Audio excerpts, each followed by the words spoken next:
over-structuring. But actually the teachers all thought it was fantastic because they could actually see where they were going. They could see, what do you think about that? Is it too over-structuring? Did it work for the secondaries and then? Yeah, except it's always harder, well, you know, secondary. It's more related to what you're doing. Yeah, and we've had to do this slightly different for the secondaries. I'm actually going to talk about that on Monday with the teaching strategies. Would you all be happy having a structure like that as an embedding structure? Lena, do you want to? No, but would you be happy with this sort of? We have to have flexibility. We've got to have. Flexibility. Yep, but this is really explicit.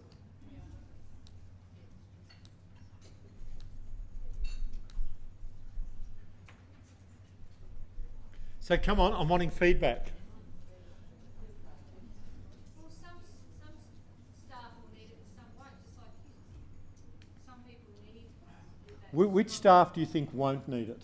The ones who are more experienced and more able to take things and run with it. But what will they, are they doing this now? Some of them are definitely, yeah. Okay, for the ones who are actually building in frameworks like this now don't need it. But I'd want to be really sure about which staff did know and how you decide which staff did know. You're asking me how I Yes? from working alongside them as coaches. So what are you going to be listening for? What are you going to be having them say? We're going to be listening to those aspects across the top and seeing if they're doing that in their lesson. Okay. So if someone were already doing this, you wouldn't want to have that. But this is systematic and strategic. Yeah, it is. It is. So And I'm on. even if I'm already doing it, it doesn't hurt to have strategic planning. Oh, no, it's good. And we want indicators. In reality, we want indicators before we move the children along. I was saying to Laura, while I was away, I happened to go to a seminar that was about teaching machines. And I thought, ho hum, and you know, what a fascinating topic, teaching machines. And I didn't realise this, but there are teaching machines that achieve a whole lot more effectiveness in teaching reading comprehension than most of us do as teachers. They're computer programs, obviously, but they actually, and we were talking about personality, and if personality is a child feeling more engaged with reading afterwards than before, then the research suggests that these teaching machines exuded personality. That's what the research, well, I'm telling you, the research says that the readers, the kids, felt more engaged learning from the machine than they did from some of their teachers.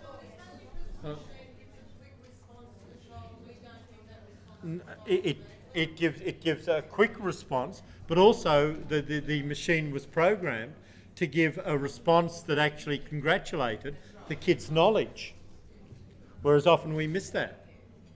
So there are a few issues here. Come on, some other questions. Yep. Just a prediction, if I presented that, Yep. or to PLTs in a secondary school setting, or I have my gut feeling and my gut instinct is that I would get a lot of resistance Yep. from maybe 60% of staff saying, I'm not filling that in, Laura, I'm not doing that. Yep. But I could be wrong, but that's just my gut. Yep. Feeling at the moment, because we've been trying to implement more strategies in the school, and we've tried to do it slowly over a 2-year period, Yep. using late side as a model.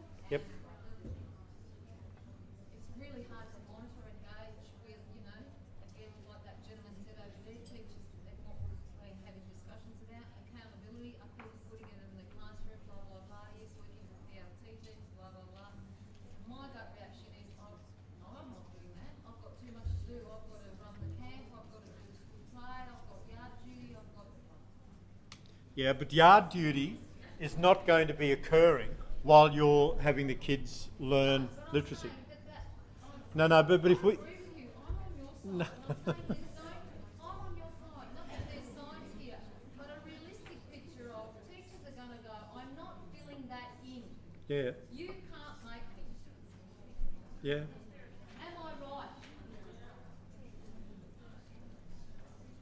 It's really look. I think these are really interesting questions.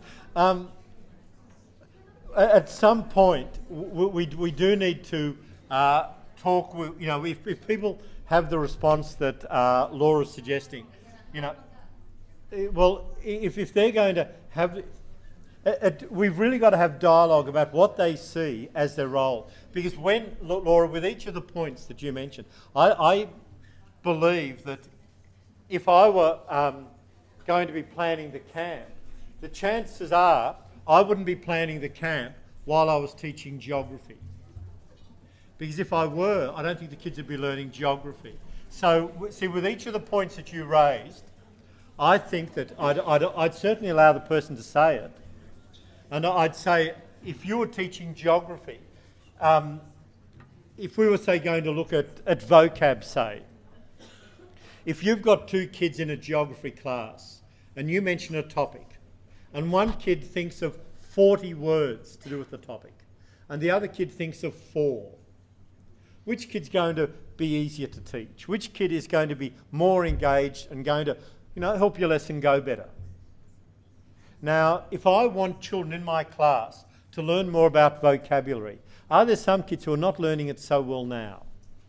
If that guy says yes, then isn't it reasonable to say, where are they going to learn more about geography? Playing football on Saturday with their mates after school, or are they going to learn it in your class?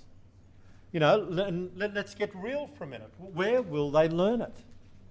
Let's just be sensible. Let's forget about what you will do and you won't do, but where will they learn it? And so are you going to perpetuate the ignorance of the children in your class, or are you going to mention that they do a few things in the 50 minutes that you've got them that will help them to learn better, make your life easier? But this is the dialogue that I'm suggesting you put to the kids, or you put to the teacher, to the teachers. Yeah, and you get, I don't have to do that. I don't need to get a sheet. Yeah, I know. Look, I'm not. The guy can say, "I'm not doing that." John, it's not about the sheet at all in my mind. It's the top line. Yeah. That continuum. Yeah. That's what people need to, or teachers need to understand, be supported to use. The sheet, if that's the way most people want to structure it, that's fine. But there's Yep. different ways you can do it. Yep. As long as you're going through that Yeah. process. Except I would see the sheet at one point as providing a very important structure. I think it does, mate. Look, I think this dialogue is really useful. Yes. If your teacher is producing a document that says they're doing these things, and he can show data that proves that they're producing it, are we talking philosophically about the same thing? He's still producing. Yeah, of course. Look, if it's... Document, as long as you've got those processes in place, and he can show that he's doing it, you're just talking about producing a document? What's the it? Yeah, I'm wanting... As opposed to producing the planned document, but he's still look, as James said, I'm wanting these things to be happening. If my child were in the class, I'd want my child's knowledge to be being moved